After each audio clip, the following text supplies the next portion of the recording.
దేశ రాజధాని ఢిల్లీలో రక్తపు ఏరుడు 18 ఏళ్ల తర్వాత ఉలిక్కిపడ్డ ఢిల్లీ. మొన్న పహల్గాం, నేడు ఢిల్లీ. అసలేం జరుగుతోంది? 2026 జనవరి 26న భారీ బ్లాస్ట్లకు ప్లాన్. దేశంలో విధ్వంసం సృష్టించేందుకు ఎవరు కుట్ర పన్నారు? వరుసగా ఎయిర్పోర్ట్లకు బాంబ్ బ్లాస్ట్ మెయిల్ పంపిస్తూ ఒక్కసారిగా ఆత్మాహుతి దాడి. స్వతహాగా ఆత్మాహుతి దాడి జరిగిందా లేక ఎవరైనా బ్లాక్ మెయిల్ చేస్తే జరిగిందా? ఏంటి ఆ అలజడి? ఎందుకీ విధ్వంసం? ఎందుకీ దాడులు? భారతదేశం ఎదుగుదలను పక్క దేశాలు తట్టుకోలేకపోతున్నాయా? భారత్ ప్రశాంతంగా ఉంటే శత్రు దేశాలు జీర్ణించుకోలేకపోతున్నాయా? ఇంకెన్నాళ్ళు ఈ పగలు? ఇంకెన్నాళ్ళు ఈ దాడులు? ఢిల్లీ దాడుల వెనకాల ఉన్నది పాకిస్తాన్ దేశమా లేక టర్కీ దేశమా? ఇలా అన్ని ప్రశ్నలకు ఇప్పుడు సమాధానం తెలుసుకుందాం రండి.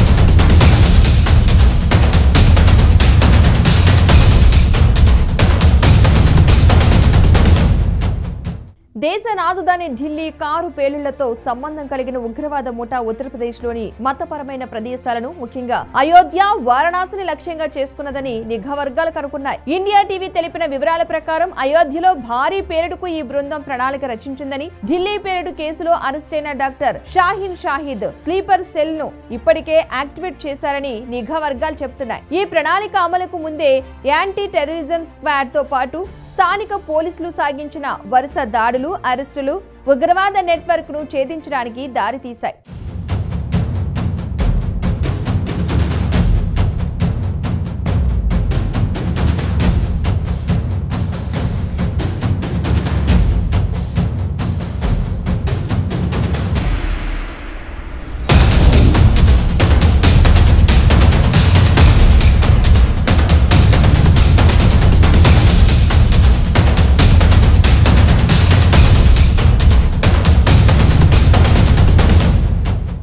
ఇక విషయాలకు వెళ్తే ఢిల్లీలోని ఎర్రకోట సమీపంలో జరిగిన పేలుడు ఉగ్రవాదుల ముఠా ప్రణాళికలో భాగం కాదని విచారణ అధికారులు అనుమానిస్తున్నారు. ప్రాథమిక పరిశోధనల ప్రకారం పేలుడు పరికరంలో టైమర్ లేదా రిమోట్ ట్రిగ్గర్ లేదు. దీని ప్రకారం చూస్తే పేలుడు ప్రమాదవశాత్తు లేదా తొందరపాటులో జరిగి ఉండవచ్చని సూచిస్తుంది. అనుమానితులు పేలుడు పదార్థాలను రవాణా చేస్తూ ఉండగా అది పేలిపోయిందని నిఘా వర్గాలు భావిస్తున్నాయి. కానీ ఇది ముమ్మాటికి కాదు. అది ఖచ్చితంగా ఢిల్లీ కారు బాంబు పేలుడు తర్వాత సంచలన విషయాలు వెలుగులోకి వస్తున్నాయి. ఈ పేలుడు తర్వాత దేశవ్యాప్తంగా డాక్టర్ల బృందం ఎన్ని కుట్రలు చేశారో తాజాగా వెలుగులోకి వచ్చాయి. ఉగ్రవాది డాక్టర్ ఉమర్ భారీ దాడులకే ప్లాన్ చేశాడు. ఈ నెలలోనే ప్రధాని మోదీ ప్రారంభించిన అతిపెద్ద దేవాలయంపై దాడి చేసేందుకు ప్రణాళిక రచించినట్లుగా దర్యాప్తు సంస్థలు గుర్తించాయి.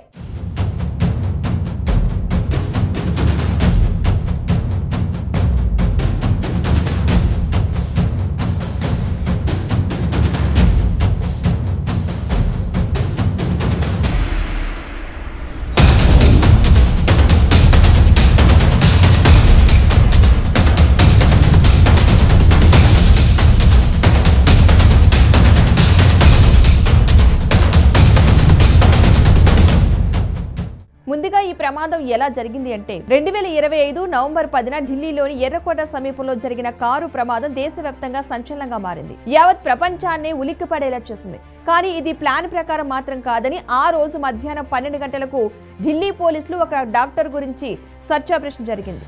ఆ డాక్టర్ ఎవరో కాదు, ఉగ్రవాది ఉమర్. ఇక ఎందుకంటే వాళ్ళ టార్గెట్ ఢిల్లీలోని మెట్రో స్టేషన్ వద్ద పేల్చడం కాదు. వాళ్ళ టార్గెట్ 2026 జనవరి 26న పేల్చడం. ఆ తర్వాత ఉత్తరప్రదేశ్ లోని అయోధ్య, వారణాసిలో బాంబులు పెట్టి అక్కడ ప్రజలను, హిందూ దేవాలయాలను పేల్చడం. కానీ మన పోలీసులు ఎన్ఐఏ వాళ్లకు చెమటలు పట్టించింది. సరిగ్గా బాంబు పేల్చే 40 నిమిషాలు అంటే సాయంత్రం 6 గంటల 10 నిమిషాలకు జమ్మూ కాశ్మీర్ పోలీసులకు ఒక ట్వీట్ చేశారు. ఇక్కడ ఈ ట్వీట్ అర్థం ఏంటంటే, నువ్వు పరిగెత్తగలవు కానీ మా నుంచి మాత్రం తప్పించుకోలేవు.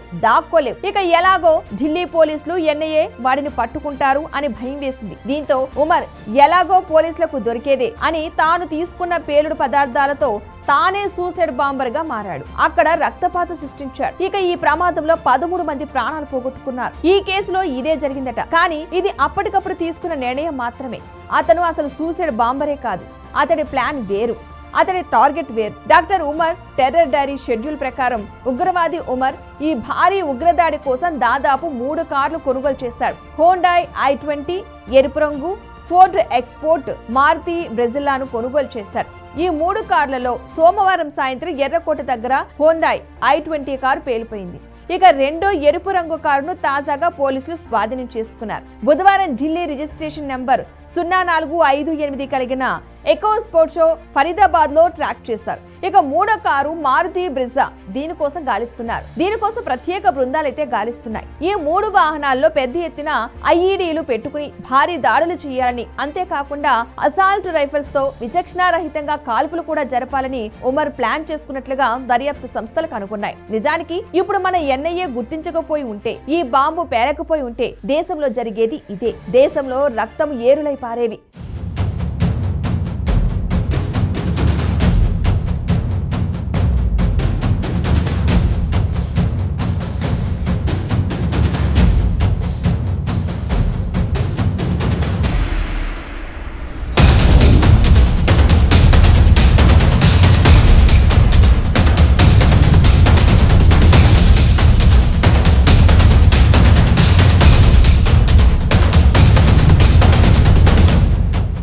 టార్గెట్ మోదీ, అయోధ్య. ముందుగాల వీళ్ళు టార్గెట్ అయోధ్య. అవును, నిజంగా వీళ్ళు ముందు టార్గెట్ అయోధ్యనే. ఈ నెల 25న అయోధ్య రామాలయంపై ధ్వజారోహణ జరగనుంది. అంటే ఓ పెద్ద కాషాయం జెండాను ఆలయం శిఖరంపై ఎగరవేనున్నారు. ఇక ఈ కార్యక్రమానికి దేశం నలుమూలల నుంచి పండితులు, భక్తులు, ముఖ్యంగా దేశ ప్రధాని నరేంద్ర మోదీ సైతం హాజరు కాబోతున్నారు. దీంతో అయోధ్యలో భారీ బ్లాస్ట్ చేసి బాబ్రీ మసీదు ప్రతీకారం తీర్చుకోవాలని ఉమర్ ప్లాన్ చేశాడని దర్యాప్తు అధికారులు గుర్తించారు. అంటే నవంబర్ 10న ఇది బయట పడకపోయింటే అయోధ్య మొత్తం రక్తపు మడుగులో నిండిపోయేది. కానీ ఇక్కడ గమనించాల్సిన అంశం ఏంటంటే, కేవలం ఢిల్లీలో 80 కేజీలు పేలితేనే దాదాపు 13 మంది చనిపోయారు. కానీ వీళ్ళు దాచింది 2900 కేజీలు. సో దీంతో దర్యాప్తు సంస్థలకు అర్థమైంది, వీళ్ళు ఇప్పటికిప్పుడు ఈ ఉగ్రదాడులకు ప్లాన్ చేసింది కాదని, దీనికి 2 సంవత్సరాల ముందు నుంచే ప్లాన్ జరుగుతూ ఉందని. దీంతో ఈ కేసును ఇంకాస్త లోతుగా దర్యాప్తు మొదలు పెట్టారు. అంటే ఇక్కడే అర్థమైంది, అసలు ఢిల్లీ పేలుడు వీళ్ళు డైరీలో లేదని,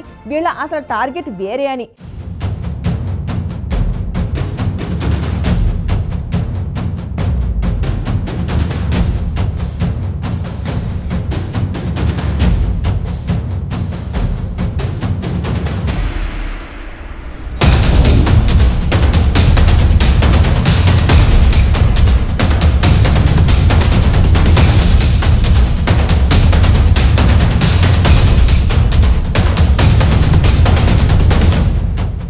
ఉగ్రవాది ఉమర్ ప్లాన్లు ఇవే. ఇక ఈ కేసులో అరెస్ట్ అయిన డాక్టర్ ముజ్విల్ ఎంక్వైరీలో ప్రమాదకరమైన విషయాలు బయటపడ్డాయి. ప్లాన్ ఏ, దీపావళి రోజున ఢిల్లీలో ఉన్న మేజర్ ప్లేస్ లో ఒక పెద్ద బాంబు పేల్చాలని. కానీ కొన్ని కారణాల వల్ల ఆ ప్లాన్ ఫెయిల్ అయ్యింది. ప్లాన్ బి, వీళ్ళ ప్లాన్ ప్రకారం వచ్చే ఏడాది అంటే 2026 జనవరి 26న ఎర్రకోటలో ప్రధాని మోదీ ప్రసంగం జరుగుతూ ఉండగా, ఇప్పుడు ఎక్కడైతే బ్లాస్ట్ జరిగిందో సరిగ్గా అదే చుట్టుపక్కల అంటే ఎర్రకోటకు అత్యంత సమీపంలో పెద్ద బ్లాస్ట్ జరిపి ప్రపంచాన్ని ఉలికిపడేలా చేయాలని ప్లాన్ సి. ఇక ప్లాన్ సి మాత్రం ఇంకా భారీగా ప్లాన్ చేశారు. అయితే ఇక్కడ పై 2 కూడా చిన్న చిన్నవే. కానీ వీళ్ళ ప్లాన్ సి వింటే వణుకు పుట్టేలా ఉంది. ఢిల్లీలో ఉమర్ పెద్ద ఉగ్రదాడికి స్కెచ్ వేశాడు. ఢిల్లీలో 1 కాదు 2 కాదు, ఏకంగా 200కు పైగా బాంబ్ బ్లాస్ట్లు చేయాలని. అది కూడా ఢిల్లీలోని అత్యంత సమీపంలో. అంటే ఈ బాంబులు పెడితే ఢిల్లీ నామరూపాలు లేకుండా పోతుంది అన్నట్టుగా. ఒక్క మాటలో చెప్పాలంటే ఇక్కడ ఢిల్లీ అనే ప్రాంతం ఉండేది కదా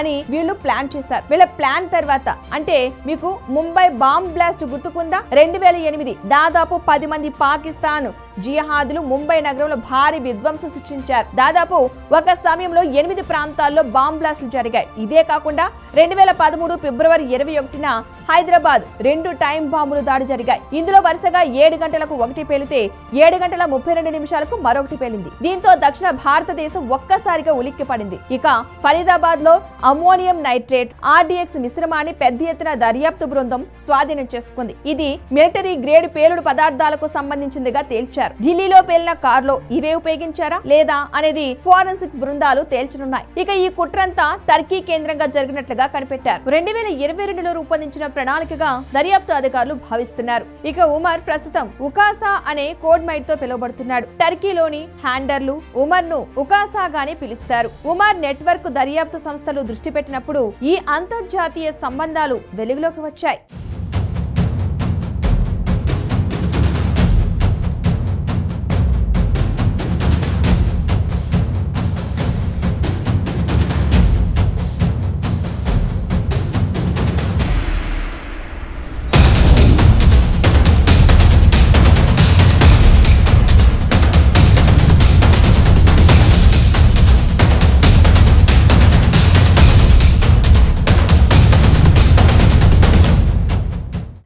ఉన్నది ఉమరే. ఇక కారులో ఉన్నది ఎవరన్నది సందిగ్ధం వీడిపోయింది. కారు నడిపింది ఉగ్రవాది డాక్టర్ ఉమర్ నబీ అని పోలీసులు ఫోరెన్సిక్స్ బృందాలు నిర్ధారించాయి. కారు శిథిలాల నుంచి వెలికి తీసిన అవశేషాలతో ఎముకలు, దంతాలు, దుస్తుల ముక్కలు సరిపోలాయి. DNA పరీక్షలో ఉమర్ కుటుంబ సభ్యుల నమూనాలతో 100% సరిపోయింది. తాజాగా మరో షాకింగ్ సమాచారం వెలువడింది. పహల్గాం ఉగ్రవాద దాడి తర్వాత ఉగ్రవాద సంస్థ జైషే మహ్మద్ ఈ దాడికి పాల్పడిందా అనే ప్రశ్నలు తలెత్తుతున్నాయి. ఎందుకంటే జైషే మహ్మద్ ను ప్రమోట్ చేసే మదీనా అనే పత్రిక మే 2025లో ఓ సంచిక విడుదల చేసింది. ఢిల్లీలోని మొఘల్ కాలం నాటి భవనం సంఫర్ట్ రింగ్ సమాధి నుంచి ఒక మినార్ ఫోటోను పోస్టర్ లో ప్రదర్శించింది. అంతేకాదు ఆ పత్రికలో ఓ కథనాన్ని ప్రచురిస్తూ ప్రత్యేకంగా గజ్వాయే హింద్ జిహాద్ కు సిద్ధం అని ప్రస్తావించింది. దీంతో ఢిల్లీ బాంబు దాడుల వెనుక జైషే మహ్మద్ హస్తం ఉందని తెలుస్తోంది. ఆపరేషన్ సింధూర్ జైషే రహస్య స్థావరాన్ని నాశనం చేయడమే కాకుండా మసూద్ అజర్ కుటుంబాన్ని కూడా చంపింది. అప్పటి నుంచి మసూద్ అజర్ ప్రతీకార జ్వాలతో రగిలిపోతున్నాడు. ఈ దాడి ఆ మూర్ఖుడే చేసి ఉంటాడనే అనుమానాలు పెరుగుతున్నాయి. కానీ అటు ఉగ్ర సంస్థ ఇటు ప్రభుత్వం నుంచి అధికారిక ప్రకటన రాలేదు. ఈ దాడి మాత్రమే కాదు, భారత్ లోని మహిళలను ట్రాప్ చేసేందుకు ప్లాన్ చేశారు. ఫరీదాబాద్ లో అరెస్ట్ అయిన డాక్టర్ షాహీన్ కు భారత్ లోని మహిళలను జైషేతో అనుసంధానించే పని అప్పగించారు. దేశంలో మోస్ట్ వాంటెడ్ ఉగ్రవాది మసూద్ అజర్ అక్క ఆపరేషన్ సింధూర్ లో హతమైంది. దీంతో మసూద్ అజర్ తన చెల్లెలికి జైషే మహ్మద్ లోకి మహిళల్ని చేర్చుకునే బాధ్యతను అప్పగించాడు. అక్టోబర్లో మసూద్ అజర్ జైష్ లోకి మహిళల్ని చేర్చుకుంటున్నట్లుగా ప్రకటించాడు.